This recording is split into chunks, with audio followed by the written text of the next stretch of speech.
나무 묘호랭개교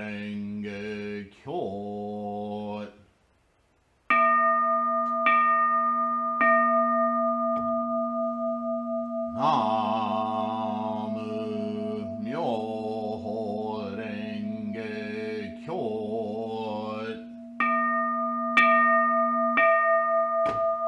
나무 묘호랭개교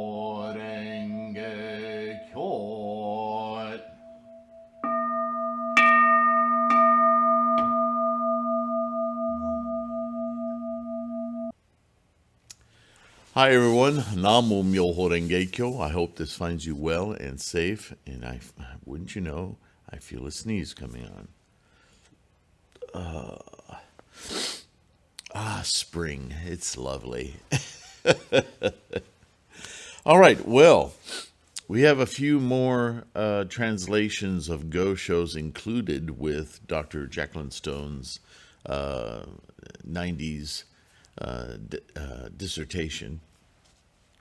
And so, I did want to thank you guys. Recently, I had talked about a personal experience from many, many, many years ago, going to a temple and talking to an abbot for advice and getting the rather curt, impersonal answer of a nod and Namo Myoho Renge Kyo with yes, yes, yes. And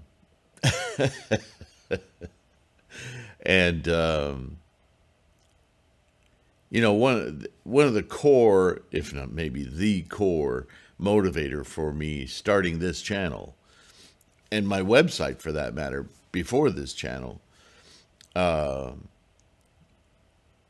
was to address an interpersonal relationship. Shakyamuni talked about Sangha being a situation where humans would share experience and insights in order to boost our confidence and our determination to awaken Buddha in our minds, right? So to get that kind of a robotic answer, I mean, am I dealing with a replicant or another human, was deeply troubling, let alone unsatisfying. And even, as I said in my experience, it pissed me off. I said, this is somebody who's supposed to be a leader. And I'm not saying he wasn't right. I'm just saying there was no connection. There was no human-to-human compassion. There was just beep, bop, beep, bop. That is not Sangha. Certainly not by Nichiren's description, by Tendai's description, by Shakyamuni's description. That is not Sangha. So I knew right then that all my suspicions about being involved with the wrong organization was abundantly clear. That they didn't even know how to practice correctly. Boggles the mind, really. But that's the nature of our world these days, isn't it? Things gain tremendous momentum without having much, if any, substance to them, right? Things like fake news. It's like 20 years ago, if you said there was something like fake news, you go, you mean people lie? I mean, we'd be very direct about it, right? I mean, you're either communicating or you're not. You're either lying or you're telling the truth. You're conscious of what you do. But these days, that consciousness thing seems to be all moved aside and replaced with just momentum. Just, we're going this way. It's a sign of very lost people. And if anything, with my practice, I'll say, is just to put up some kind of a buoy, something to say, Whoa, take a look at what you're doing. With my practice, I hope to influence my environment with a little bit of self-perception. Whether they choose to practice Buddhism or not, I hope that all the people in my environment feel a need to consider more deeply. It's certainly something that me and my fellow painters, artists, talked about outside of Buddhism. It's just the inability of people to sit with, whether it's a document or a piece of work, a painting, whatever, and give them some time to consider the experience rather than just jumping from one to another, hoping that somehow they'll be on the right one or discover something, or maybe it's just running from. I don't know. It's upsetting when I think about it too much, and it keeps me practicing because through Daimoku, through this mandala, through this study, through this channel, this is where I feel value, real humanity, real connection.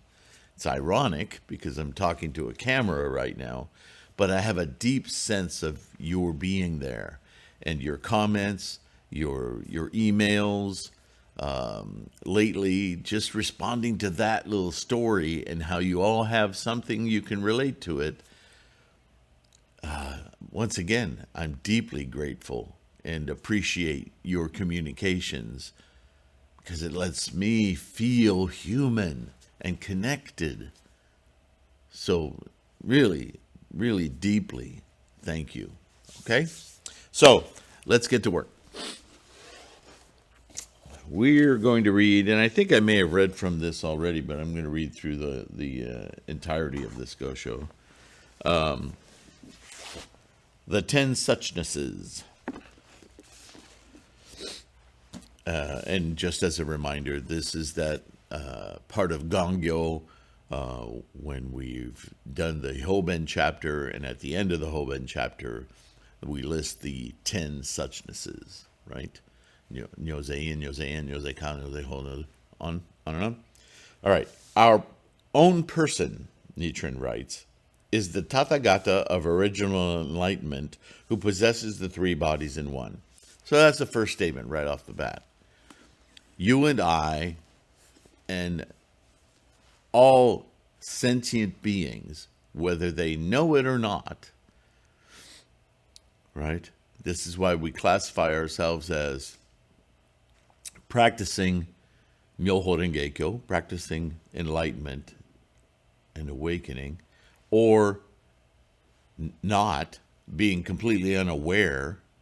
That's what we would call ignorant or ordinary worldlings in the terminologies here. Regardless, our own person is the Tathagata of original enlightenment who possesses the three bodies in one. So the key word here or translation would be the word person. What does that mean? What is a person? Right? Because it's an amalgam kind of a word. A person is what? What is a person? Just like when you look in the mirror and go, who am I? Am I this reflection? Am I this body?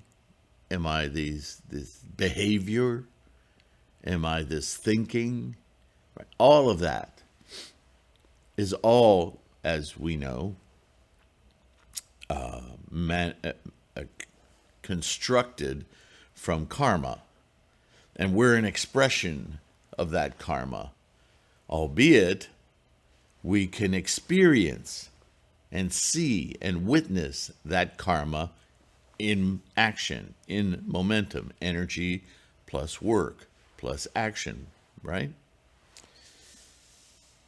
So that's a person. And all of us, whether we know it or not, are manifestations of that original karmic stream of formations, right? Original enlightenment. Three bodies in one. A person is a body, physical. A person has experience, has an emergent mind that experiences all of this.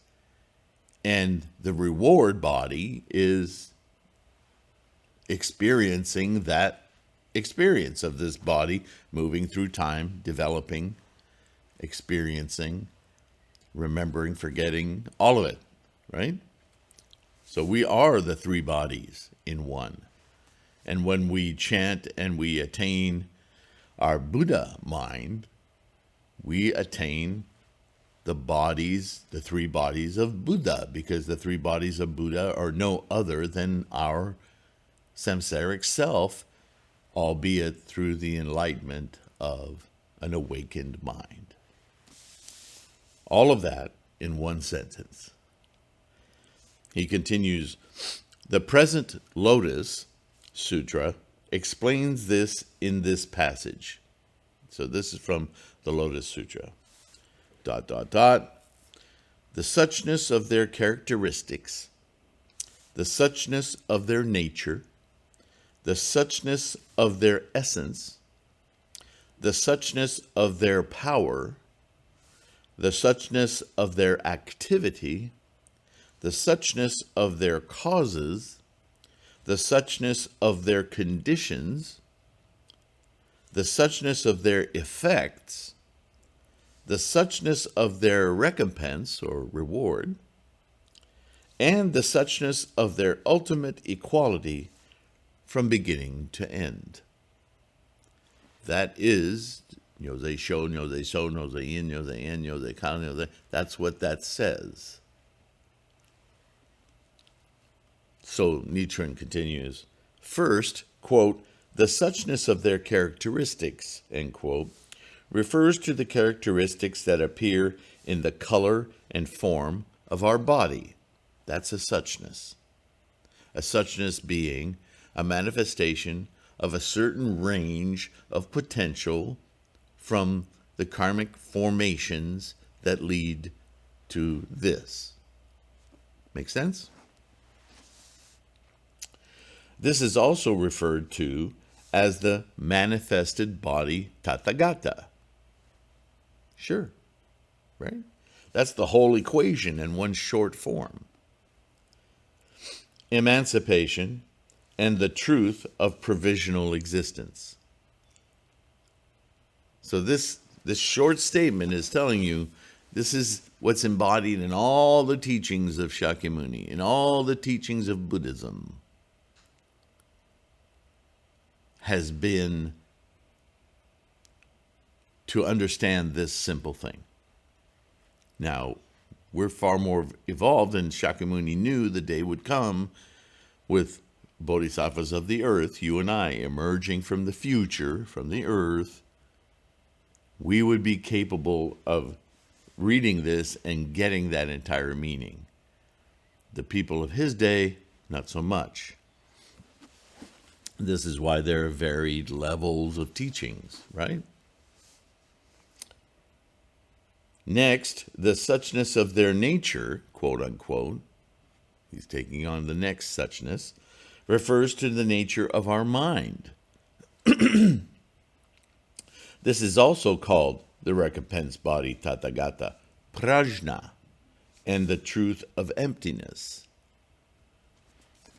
Okay, let's talk about that for a moment, because that might confuse you.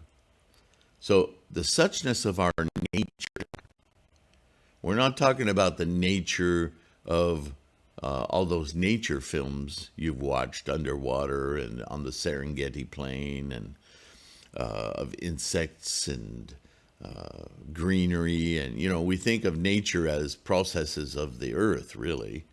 And then if we're really studious or interested in larger matters, nature being the nature of the universe, right? That's what sciences are all about. Biology, chemistry, all of it.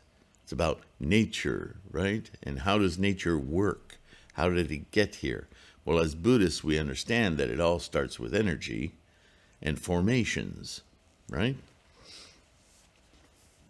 So, the idea that nature is of the mind, not the mind, but of our mind, is the way in which our mind emerges from this apparatus and perceives this apparatus.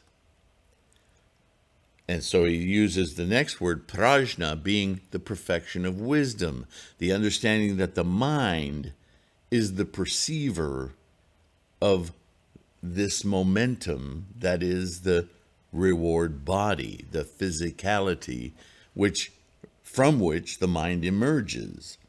Without it, no mind.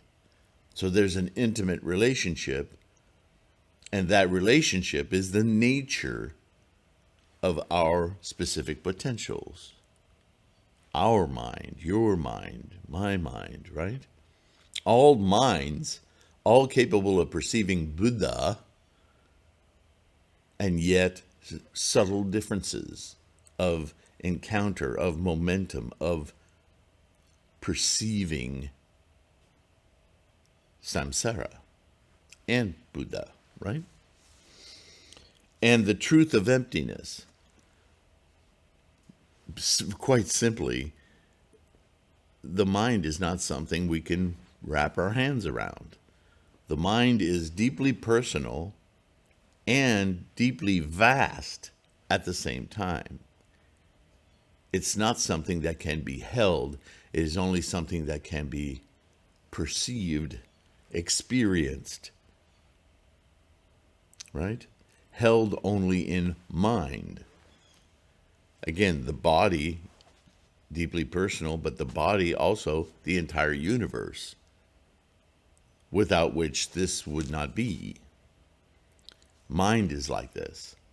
So to try to grasp the mind can only be done by the mind, right? The third suchness, we're only on the third one. Quote, the suchness of their essence, well, that will throw you, refers to our physical entity. Now that's interesting, isn't it? You wouldn't have thought that. This is also called the Dharma body, Tathagata, the middle way, the Dharma nature, and the quiet extinction. Thus, the three suchnesses correspond to the three Tathagata bodies. We think of these three suchnesses, which are the three Tathagata bodies, as existing apart from us in other places, but they are, in fact, our very self. One who has understood thus can be called a person who has realized Myoho Renge Kyo, the Lotus Sutra. So let me back up a moment and talk about essence. You heard me talk in the first two suchnesses about potential from formations, everything being energy, right? So if you understand that we are formed, we are constructed pieces of the entire potential of life, right?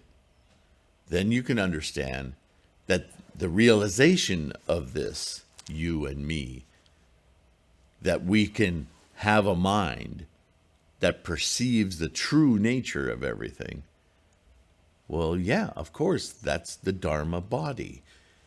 Entirely. Essence being the realization of all those three things working as one to open the mind of Buddha, to experience completely the process of life from, albeit this minor little player in the scope of the universe, even in the scope of the earth. There's some 8 billion of us, or we're almost there at 8 billion. We all experience the same mind in Buddha, but separate minds only because of this apparatus and the perception, the capability of perception that we all have. This whole, what did I call it? Dharma drama, right? It is itself the process of enlightenment.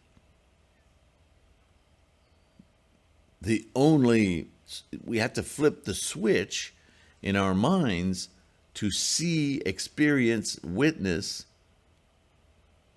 this process from the perspective of Buddha, of the entirety, rather than getting locked into the minutia of stuff. Right? That's our whole perceptive shift that we try to maintain in our consciousnesses as we course through this lifetime, our lifetime, as opposed to the lifetime of the universe. Yes, there's a bigger picture, but your experience, my experience, are unique to our apparatus and our portion of the potential of all things, which is quite freaking substantial, right? With these three suchnesses as their beginning, the remaining seven suchnesses emerge. Without those first three, without your formation of a body, an apparatus that can emerge a mind that can then deeply understand the nature of this whole apparatus and mind, nothing else. Everything else is just more emergent properties. Without those first three, there's nothing. There's no experience. There's no humanity. There's no Buddha. There's no understanding of Buddha, more correctly said. Thank you for correcting me.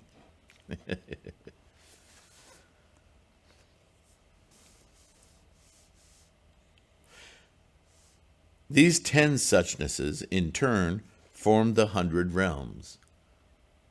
Because we're instantiating these suchnesses, these perceptions, these insights and moments of experience, our mind can perceive the constantly shifting drama of the momentum of this experience, the momentum built into our forming, our formations into form, into abstraction, into dissolution, into causality, into the effect of. We can watch like sparks from a welder, where we are the welding being done, right? Our attachment, our hanging on to, and these sparks of molten stuff just flying in every directions. And do they dissipate into the air? Do they land and burn things? So on and so forth, right? It's a very visceral, mental cognition. And the 100 realms, right? Hell to Buddhahood, all the realms interpenetrating, make 100, all have these suchnesses, the 1,000 suchnesses, and the 3,000 realms. We're right back at that most significant teaching, the single thought moment containing every single possibility manifests through our apparatus, right? In this way, they expand into many doctrines and are called the repository of 80,000 dharmas. Yet they all originate with the single dharma of the three truths. Apart from the three truths, there are no doctrines. The reason is the 100 realms correspond to the truth of provisional existence, the 1,000 suchnesses to the truth of emptiness, and the 3,000 realms to the truth of the middle way. Emptiness, provisional existence, and the middle way are called the three truths. So, the way we come to be and emerge a mind is the only place in this samsaric universe where the contemplation, understanding, and insight of this whole process can occur. The rest of it is perception. Without the mind, do that take it backwards. Without the mind, we're just insects running around without understanding, without insight, just running through a process and ending. Without the mind, the universe is a mentally quiet state. It's just life manifesting without cognition or rudimentary cognition. I don't want to get into semantics here, but that's what we're dealing with, right? The fact that we can have sentience, perspective, cognition that allows us to compare and contrast, to investigate, to understand more deeply the process itself, is itself life. Life, albeit at a far different level. The level of influence consciously, right? Ants influence things, but only as a result of their process. It's not cognitive, not in the way a human mind, a sentient mind, is cognitive, right? They run into something, they go a different way. They run into something else, they go a different way. They just respond and act. It's a very short duration consideration. It's not an evolved considering mind. Certainly, no matter how much you want to argue the finesse of the semantics, there is no other entity in the universe that can consider the nature of itself the way the human mind can. Now, Buddhism says all of it is doing the same thing, but we uniquely can awaken our Buddha mind, the Buddha of observing Buddha, the action of everything, and the way action begets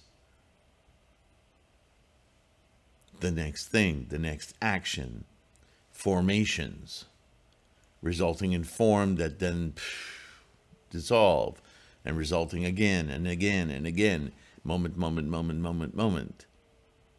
until it's all exhausted, and the universe collapses and begins again. That's not rebirth. That's not rebirth in the human sense that there's a bag of Bob, a box of Betty, right? The essence isn't that. There's no essence of Sylvain. There's, right? This is why I saw that word essence. I thought this is going to confuse some people.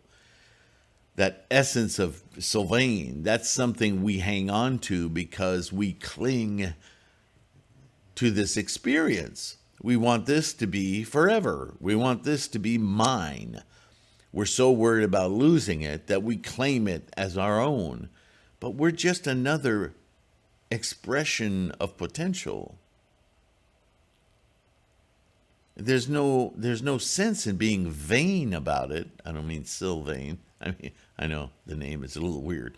But our vanities are our clinging.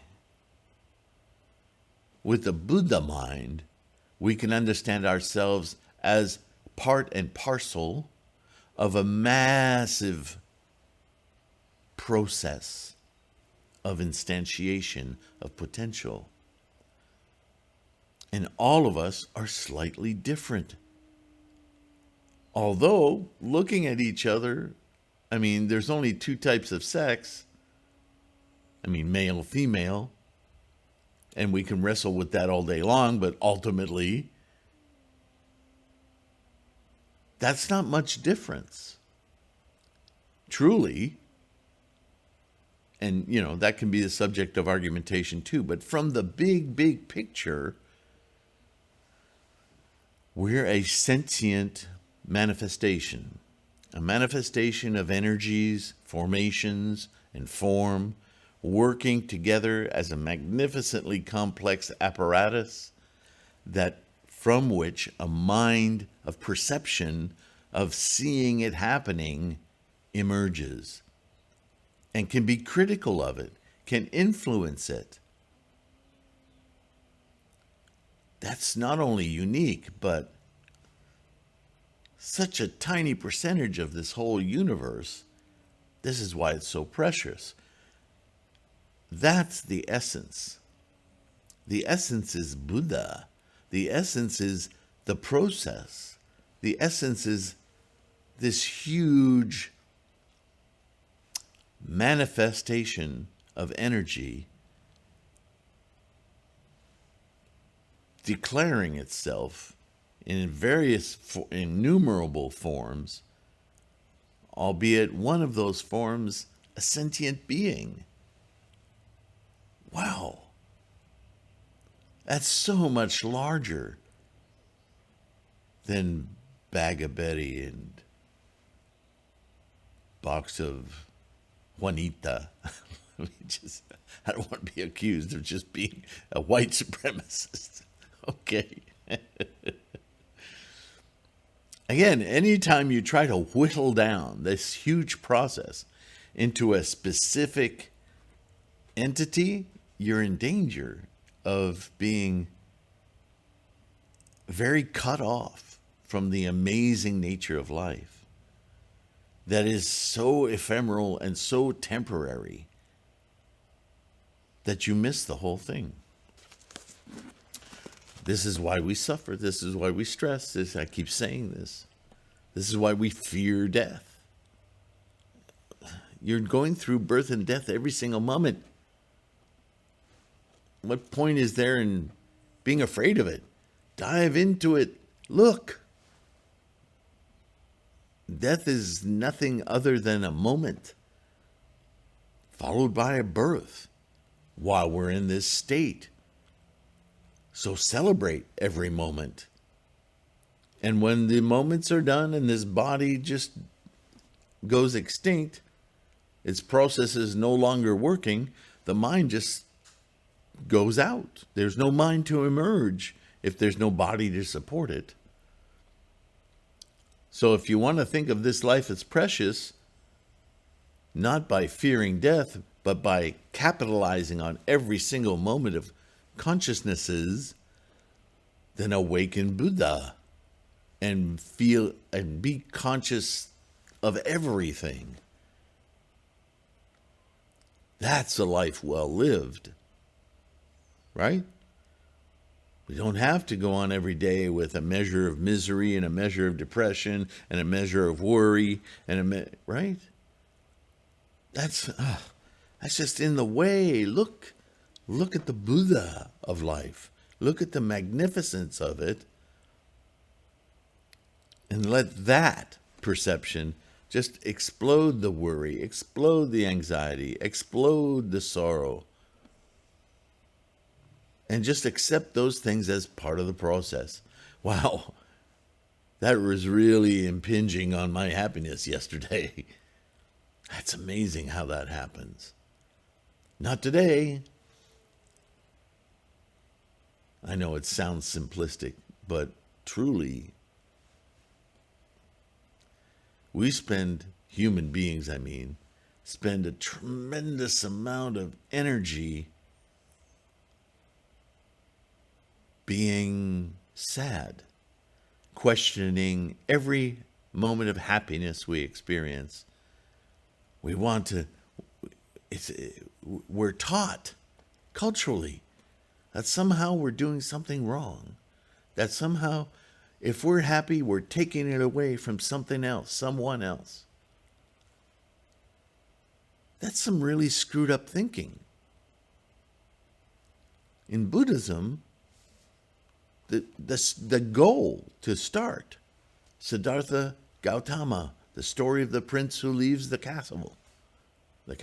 kingdom grounds, and sees people suffering, is looking for a way to live life fully without this malaise and sickness and worry and anxiety, and stress.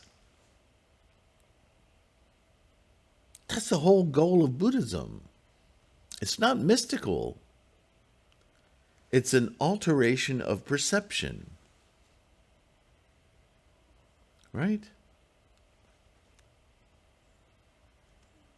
I don't know why this old saying keeps coming into my head, but it's a saying from an old, I don't know if this came from Kurosawa or the West. I don't know the origination.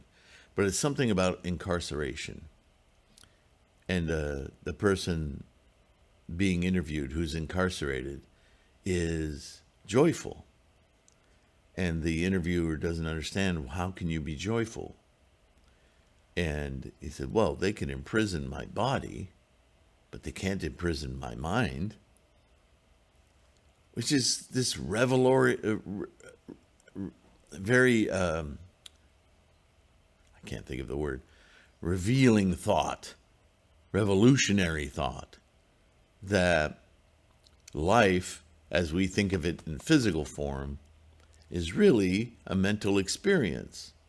And if you adjust your mind to be thankful of every breath, not just to say, thanks, I breathed again, but in other words, to appreciate the mechanisms of life itself, that realization alone will buoy you through anything that would, from an outward perspective, look like suffering.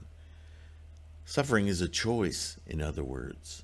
A choice. Saying that is not easy to digest. But the more you study Buddhism, the more you chant and open your Buddha mind and understand the nature of life in its immensity, what possibly could take away from the grandeur of that? That's what we're grateful about, right?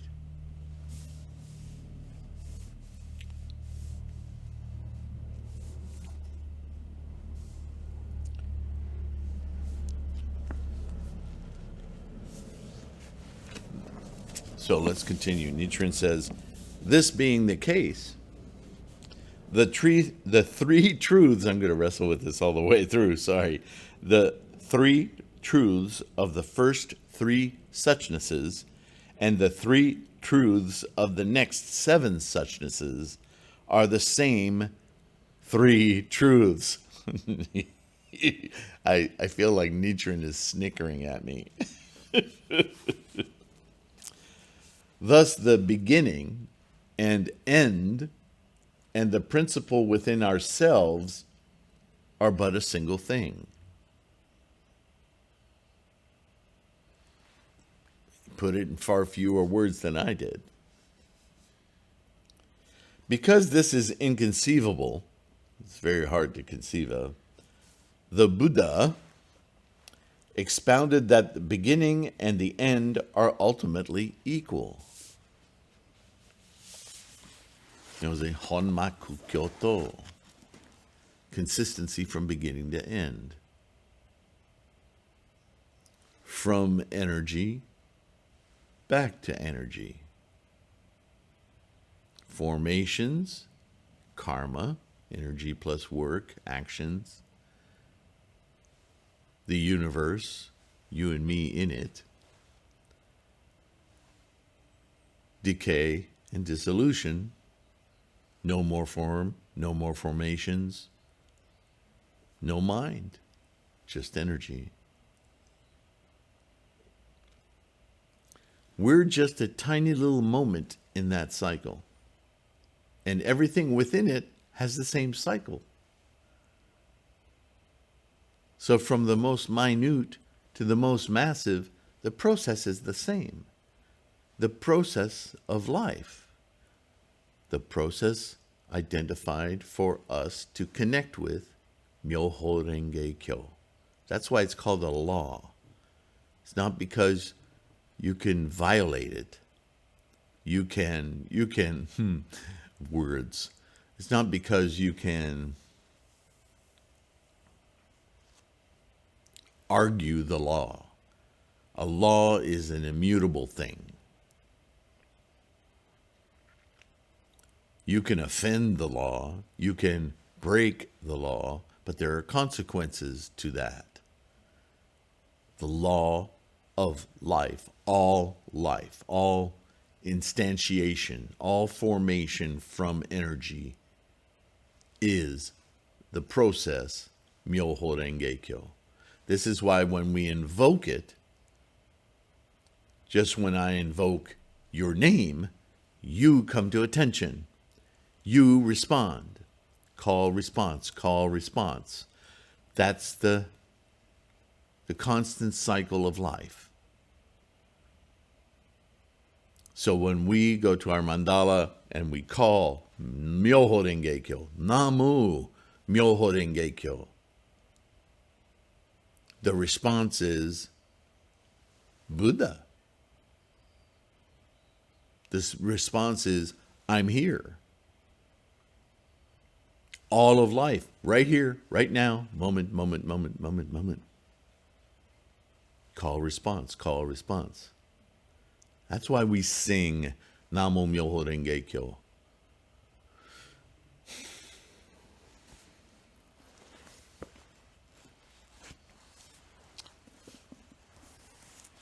This is called, quote, the suchness of their ultimate equality from beginning to end. The 10 suchnesses, of which the first 3 suchnesses represent beginning, and the latter 7 suchnesses represent end, are the 3 truths within us. And why does he say that? The 3 truths of nature, essence, and what was the other one? Characteristics. Characteristics, nature, and essence. The 3 truths, the 3 bodies of Buddha, these are all the same thing, indicate the apparatus for our mental cognition of the process. And the process is the latter 7. The manifestations. They can't exist without the first 3. And so the first 3 we can call the beginning of the life process. And the latter 7, the manifestations of the life process that take us ultimately to dissolution, right? Beginning, end, consistency throughout. Namo Myoho Renge Kyo. Is that making more sense now? Since these 3 truths are the 3 Tathagata bodies, then apart from our own body and mind, there exists not even a hair's breadth of a dharma. Whether good or evil, doesn't matter. That's a judgment. That's a wishy-washy judgment. It changes with time. It depends on what you're judging, what is good or bad, depending on what your circumstances are. In other words, this is all just the result of some formations, others not, conditions and tendencies, right? All of it just roils around. Investing identity in those things is where we get in trouble, and we suffer, and we have stress, anxiety, and so on. Purveying, seeing, understanding the nature of the whole while perceiving these individual things are just validation of the whole once again, right?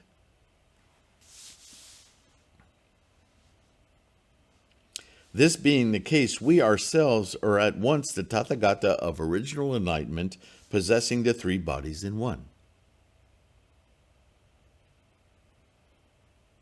As we perceive the life process around us, we are the embodiment of the 3 bodies of Buddha. Why? Because Buddha is a mental conception, perception, witnessing of the process. It's going on right now. If you're not aware of it, go chant. Not meaning to be a replicant, but what happens when we chant is we invoke our human mind, crack that sucker open, and look, oh, Buddha. Well, that's what's happening. I forgot. Right? Just like yelling out when you're a kid and you yell out, Mom! Are you changing the world around you when you yell out, Mom? Perceptively you are. Because when Mom shows up, suddenly everything changes. What just happened? Mom didn't provide that change. You did. You embodied your thinking of Mom. You made her a physical thing. But you didn't need the physical thing in order to experience Momness. Same thing with Buddha. That perception is always at the ready. When you don't have that perception, things get overwhelming. Things affect you. You are influenced by thingifying.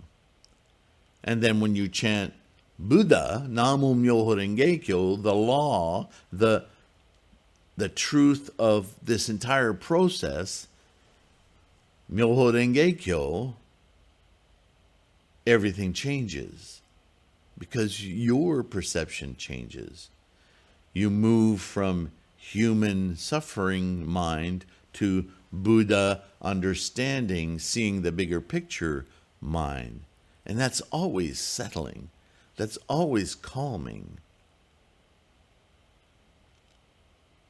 You see? One who thinks this triple-bodied Tathagata exists somewhere else is called an unenlightened being. Do you see how deeply personal Buddhist practice is? When we call Namo Myoho Renge Kyo, just like my example of Mom, if you think Buddha is this little man on a lotus blossom who's going to come flying out of the sky and greet you and go, "What you need, bucko?" Or he exists in on another planet or in a different galaxy or in the clouds in the sky, then you don't get it. You're just another organism, self-perceiving and suffering. Once you get it through your mind that this is you, your original state,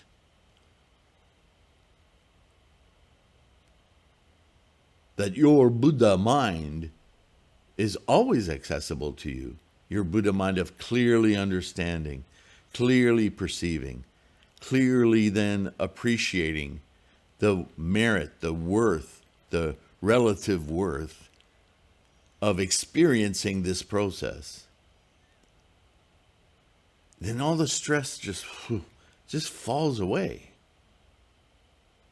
But that's you doing that. That's discovering that in your mind, your amazing, emergent, sentient mind.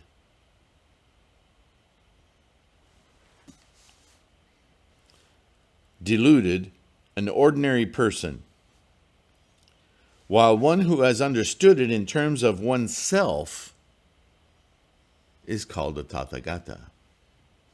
A Tathagata, a thus come one, an enlightened person. A thus come one.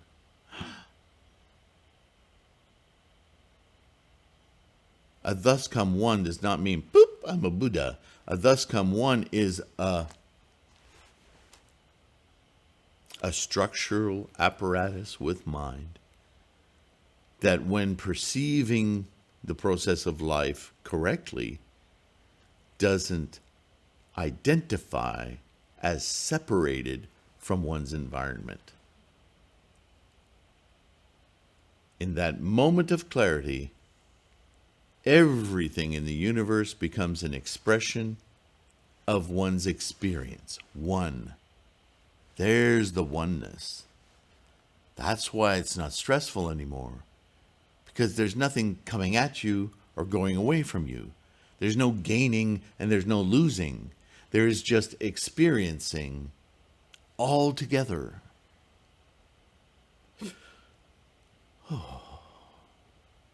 Right? That's thus come one.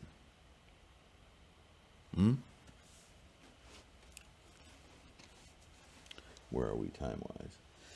Oh, I guess we got time for another.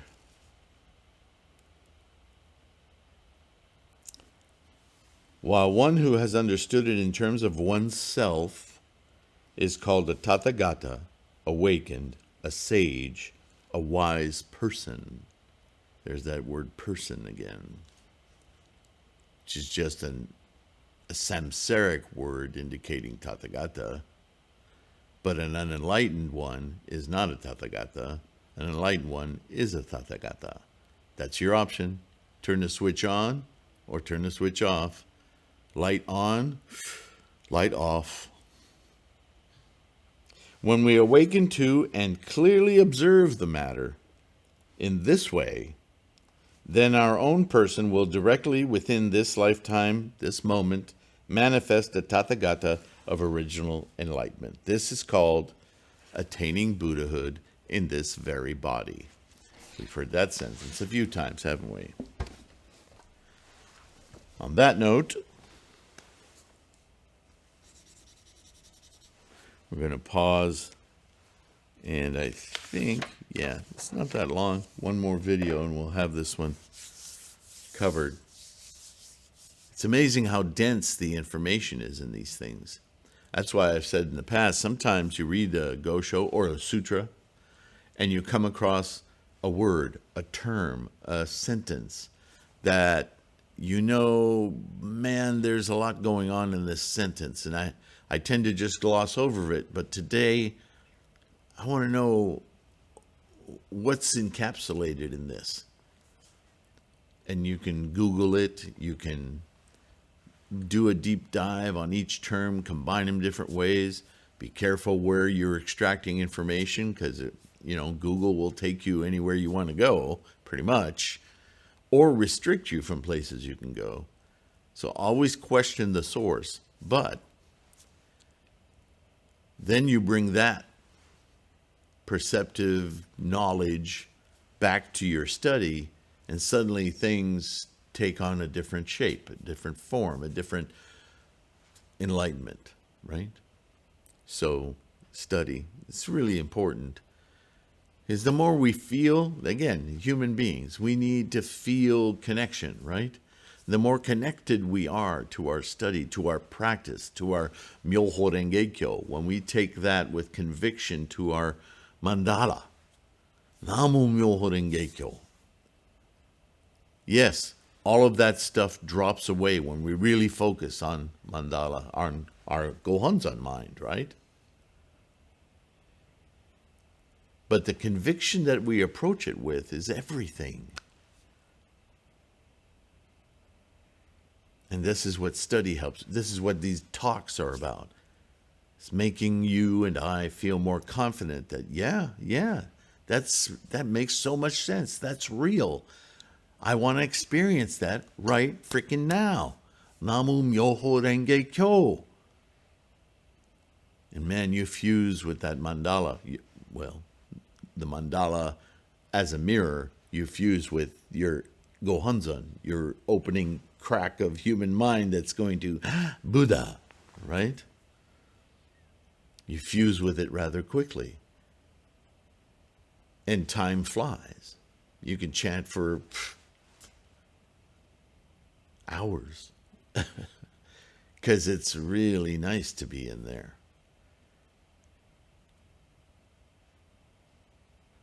But it's even more exciting when you get out of there to still be in there. while you're in this. That's what makes it all worthwhile. Right? Namo Myoho Renge Kyo. Thank you. Thank you for listening, for liking, subscribing, sharing. Don't forget, download the podcast, use the website. Please respond. Don't force yourself, but if you have a thought you want to share, throw it in the comments or email me, right? Thank you for those of you who do. Thank you for those of you who help support this channel. You guys, incredible, great cause.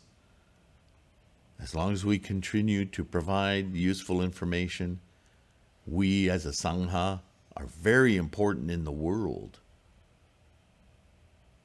So that's the kind of appreciation I want to offer you. Not just me, Sylvain, but the appreciation that you need to understand is influencing our very messed up world right now. It needs us to grow. It needs us to help it heal, move on, and perceive its own wonder. Right? We start with ourselves. It's all we can do. And for that effort, I'm deeply proud and honored to be a part of our group. And with all that, blah, blah, blah,